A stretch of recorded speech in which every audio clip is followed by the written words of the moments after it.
Welcome to The Explainer. Today, we're diving into a really fascinating and frankly bold strategic proposal coming out of Iran. And I want you to just forget everything you think you know about past negotiations. Because this isn't about some single big deal. It's a three-phase gambit, and it's designed to completely rewrite the rules of the game in the Middle East. And right away, that brings us to the core puzzle of this whole strategy. I mean, against all expectations, the nuclear issue, it's not the starting point. Nope. It's the final prize. And that single move, right there, flips the entire logic of past negotiations completely upside down. Okay, so to really get our heads around this, we need to talk about a key Iranian strategy called tadriq. It basically means a gradual, step-by-step approach. The thinking behind it is pretty straightforward, actually. Instead of throwing everything on the table at once, which, let's be honest, it's just a recipe for chaos, you break down these huge crises into smaller, manageable files. Then you tackle them one by one in a very specific sequence. So this whole strategy unfolds in three very clear phases. You've got security first, then what they're calling legal control, and finally, the grand bargain. But here's the catch, and it's a big one. It's an all-or-nothing deal. Washington has to agree to this exact sequence. Why? Because each step is an absolute precondition for the next. You can't skip ahead. All right, let's get into phase one. This is the bedrock, the non-negotiable foundation for everything that comes after. Existential security. Before a single other topic is even mentioned, this has to be settled. And the goals here, they are crystal clear. First, end the current military conflicts. Second, get solid, ironclad guarantees against any future wars. And this isn't just about Iran, you see. It's also about securing specific guarantees for its key allies, especially Hezbollah and Lebanon. The endgame here is to turn a shaky military ceasefire into permanent political recognition of the current reality on the ground. And listen, until all of that is locked in, nothing else, and I mean nothing, is even up for discussion. Okay, so once that security foundation is theoretically in place, we move on to phase two.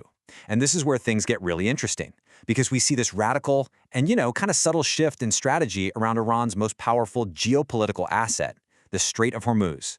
And this captures that pivot perfectly. The old strategy was all about deterrence, right? The blunt military threat to shut down the Strait of Hormuz if things went south. The new strategy is much more sophisticated. It's about shifting from the power to disrupt to the power to regulate, all through an internationally recognized legal framework. So you got to admit, the plan is pretty slick, diplomatically speaking. Iran's goal is to transform its de facto control, its actual military presence, into de jure legal authority. So how do they do that? Well, they're proposing a whole new legal system for the Strait, and here's the key part. They want to co-manage it with Oman. Partnering with Oman is a brilliant move because it frames this whole thing as a regional solution, not just an Iranian power grab. If this works, it legitimizes Iran as a guardian of the waterway, giving it the legal right to inspect and regulate ships. And the ultimate aim? To make the presence of foreign military fleets, like the U.S. Navy, a lot harder to justify. And that brings us to the final, decisive phase. But let's be super clear. This can only begin if, and it's a huge if, the first two phases are fully accepted and implemented by everyone involved. This is where the nuclear program and the economy finally enter the picture. I love this quote from the source material because it just perfectly captures how Iran sees its nuclear program. It's not just another card to play in the game. It's the crown jewel. It only gets put on the table at the very, very end, once the entire regional security landscape has been reshaped exactly how they want it. So, this is it. The grand bargain, laid out right here. On one side of the table, Iran is offering to put limits on its nuclear program and increase transparency. Okay, but look at what it's demanding in return. We're talking about the complete, total, final lifting of all sanctions. And, just as crucially, official recognition of a brand new status. And that status is key, a nuclear threshold state. What does that mean? It would allow Iran to keep all its technological know-how, basically the capability to build a weapon if it ever chose to, while formally pledging not to actually do it. It's an incredibly powerful position that would absolutely cement its standing in the region. And the ultimate economic prize here is a complete transformation. It's about shifting from what they call an economy of resilience, which is just a fancy way of saying surviving under sanctions, to an economy of influence, where a newly empowered Iran can project real economic power across the entire region, all guaranteed by a new international deal. Now, these phases might look like separate boxes, but they're not. In reality, they are so intricately linked. They're all part of a single, very carefully constructed strategy. There's a clear logic tying security, sovereignty, and prosperity all together.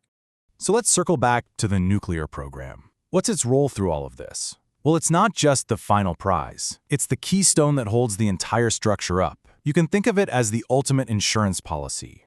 And this is where you see the brilliant, or maybe ruthless, logic of it all. The nuclear program, it's the piece that holds the whole chessboard in check. It's the ultimate leverage that makes sure everyone sticks to the agreements from phases 1 and 2. Think about it. If anyone dares to backtrack on those security guarantees or the Hormuz deal, Iran can just flip the switch and escalate the nuclear issue immediately.